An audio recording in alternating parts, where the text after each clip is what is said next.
Hujambo na karibu tena mtazamaji wa The World News katika kipindi hiki cha ulimwengu wa siasa. Mimi ni Adam Hussein. Moja kati ya yale ambayo wakati huu tunayo ni mazungumzo kati ya Iran pamoja na Marekani ambayo yalifanyika siku ya jana ya Ijumaa huko Muscat nchini Oman. Kwa mujibu wa Iran, wameasifu mazungumzo hayo na Marekani, lakini moja kati ya kitu ambacho wamekikataa ni kujadili masuala ya silaha zao. Mazungumzo kati ya Marekani na Iran yaliyofanyika jana siku ya Ijumaa huko Muscat nchini Oman kati ya Marekani na Iran ni kwamba alizungumzia suala la nyuklia. Iran imesema mazungumzo ya nyuklia na Marekani ni mwanzo mzuri, huku hofu ya vita ikitanda Mashariki ya Kati. Tehran imekataa kujadili mpango wa makombora, ikisisitiza kuondolewa kwa vikwazo. Mujibu wa waziri wa mambo ya nje wa Iran Abbas Araghchi, amesema pande zote zimekubaliana kuendelea na mazungumzo baada ya duru ya awali kufanyika kwa upatanishi wa Oman mjini Muscat. Akizungumza na televisheni ya taifa, Araghchi alisema kulikuwa na uelewano kuhusu mwelekeo wa mazungumzo yajayo, huku maamuzi ya hatua zinazofuata yakifanywa katika miji mikuu ya nchi husika.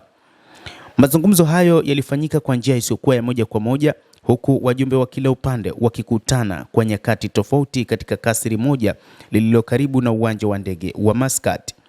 Maafisa kutoka Tehran na Washington wamerejea nyumbani kwa mashauriano zaidi kabla ya kutangaza ratiba ya duru inayofuata. Tehran hata hivyo imekataa kupanua ajenda ya mazungumzo. Mazungumzo yalikuwa yazungumzie kuhusu suala la nyuklia, lakini pia yazungumzie suala la makombora ya masafa marefu ya Iran.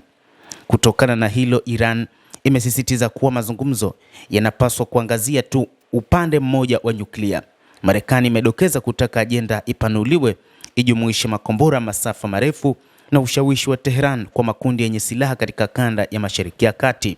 Huo ndio ulikuwa msimamo. Abbas Araghchi amekiri kuwa Iran haitajadili uwezo wake wa kijeshi, hususan mpango wa makombora, akisema mazungumzo yoyote yanapaswa kufanyika bila vitisho wala shinikizo.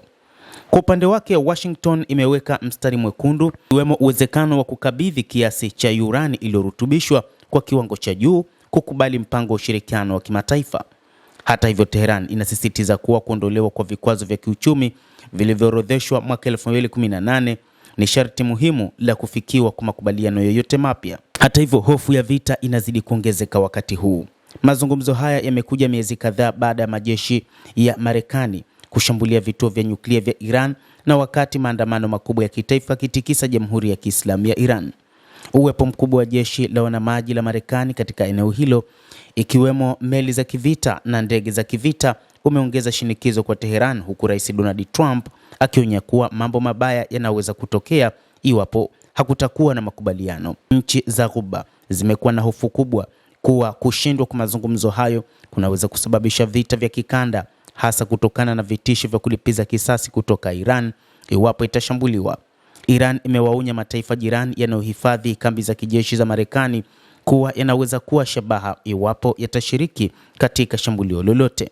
Wachambuzi wanaeleza kuwa mafanikio ya mazungumzo hayo yatategemea uwezo wa pande zote kuvuka vihunzi vya ukosefu wa imani uliopo na kufikia mfumo wa makubaliano utakaodhibiti mpango wa nyuklia bila kuchochea mgogoro mpya wa kijeshi.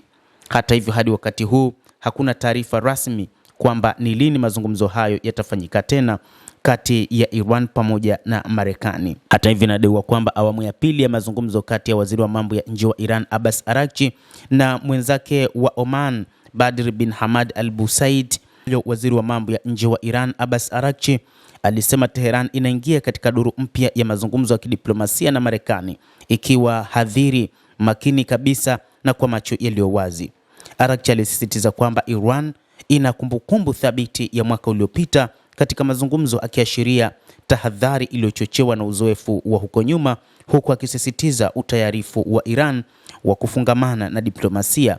Ameeleza bayana kwamba Tehran itasimama kidete kutetea haki zake.